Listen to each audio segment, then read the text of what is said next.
Hi, my name is Olga, and I'm gonna be talking about Alzheimer's disease today. Let's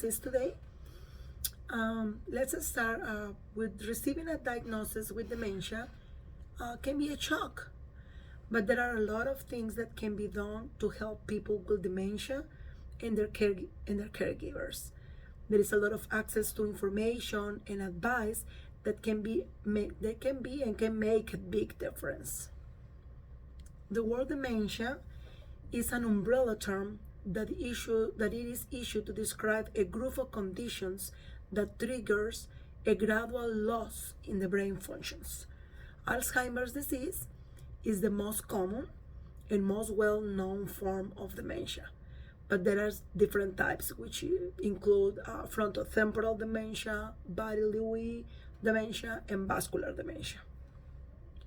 All of these conditions affect how well our brain works and how we think, remember, and reason, also known as cognitive ability. Dementia is different for everyone, but commonly the symptoms include a change of memory thinking, behavior, personality, and emotions. Once the symptoms develop, it depends on the part of the brain that is affecting and how fast the disease is developing. For most people, the changes are gradually and eventually will affect the ability of the person to take care of themselves, such as driving, taking a shower, cooking, or even forgetting their names or their family names. Obviously, with this, it affects if the people works and their lives. Okay, who can be affected? Everyone older than 65 years old can be affected with late onset Alzheimer's disease. But there are some cases of early onset Alzheimer's disease which can affect people from 40s and 50s. Since Alzheimer's age of onset affects mostly older adults, it is hard sometimes to recognize the subtle symptoms such as depression, infection, and normal aging behaviors. It is very important to do not assume that just because you're forgetting something, or your mom, or your loved one um, is forgetting something, that they have any type of dementia. It is just better to take your concerns to your doctor, and so you can develop a plan. There is a call. There is a test named clinical dementia rating (CDR), which can rate or help you. It includes memory orientation, judgment and problem solving, community affairs, home and hobbies, and personal care, which it comes with a lot of questions, and then it depends of how you do or how your loved one do, and they can help you to stop, well, not stop, but slow the the disease of Alzheimer. Um, According to a study made by the NIA, which is the National Institute of Aging, in 2015, about 5 million people in the United States have dementia, which is a neurodegenerative disorder, and 60 to 80% of those people have Alzheimer's. As the older population is expected to grow in the next years, it is estimated that by 2050, the numbers of the persons with Alzheimer's disease is going to grow to like 16 million. Persons with Alzheimer's disease have an increased number of beta amyloid proteins that we call plaques outside the neurons, and an accumulation of abnormal tau proteins inside the neurons, which we call tangles. That damages the cortical areas of our brain, And as a result, the synapses that normally connect the neurons decline. And so the neurons are deprived of nutrients, malfunctions, and eventually they die. We all forget things every day, but what we're talking about here is forgetting things that affects our daily livings. Things like forgetting our names that of people that we usually know, like our neighbors or our co-workers, close friends, family members, places, numbers, as well as trouble remembering conversation, like just a conversation that we have and then we forget, or repeating questions over and over. Or it can be a difficult performing regular tasks like putting a pot of tea, or how to use the coffee machine, or like not using how to use the remote control, the microwave, those kinds of things that we usually use, and then one day we just don't remember how.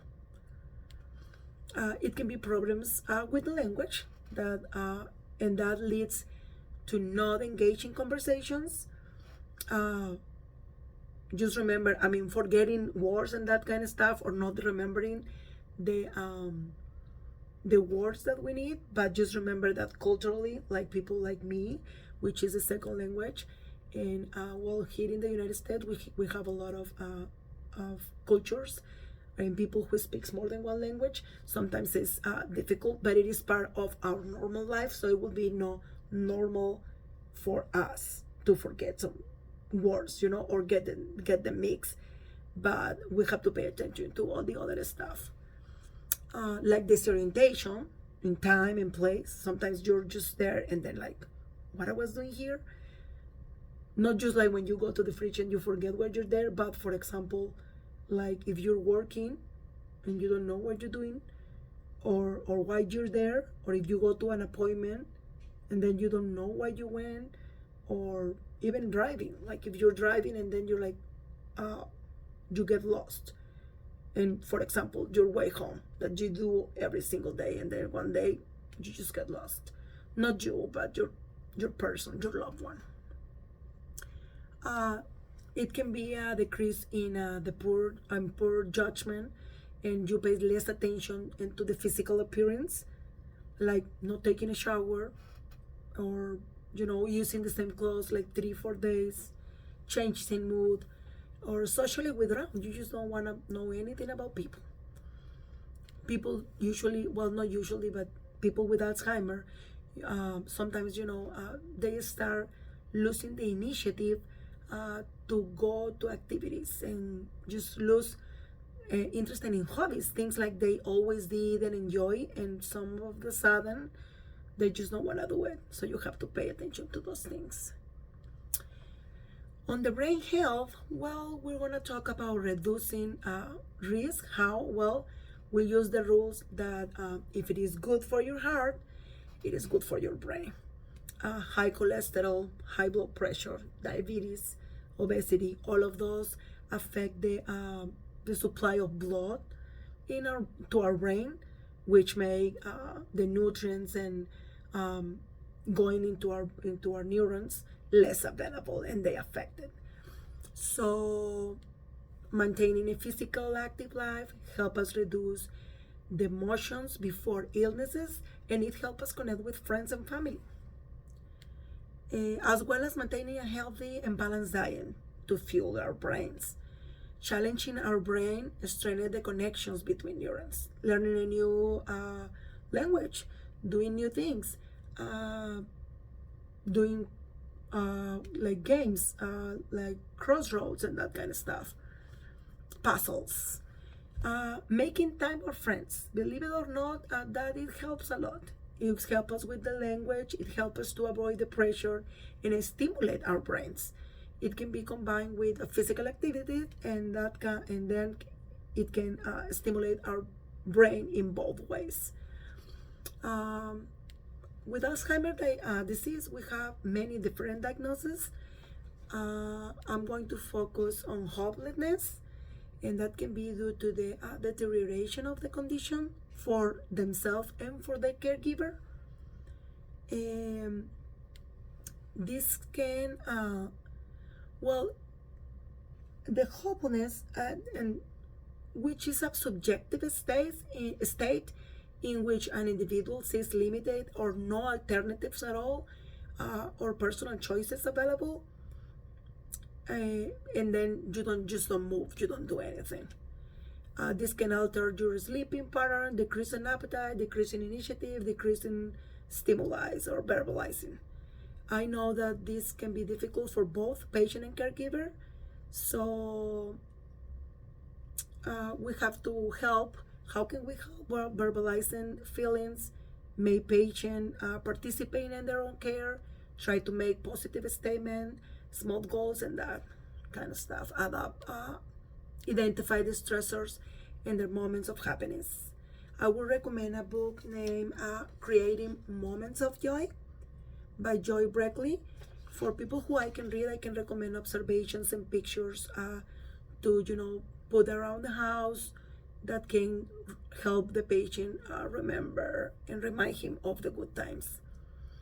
And cultural, I talk about Latinos and how they try to take care of their own people too.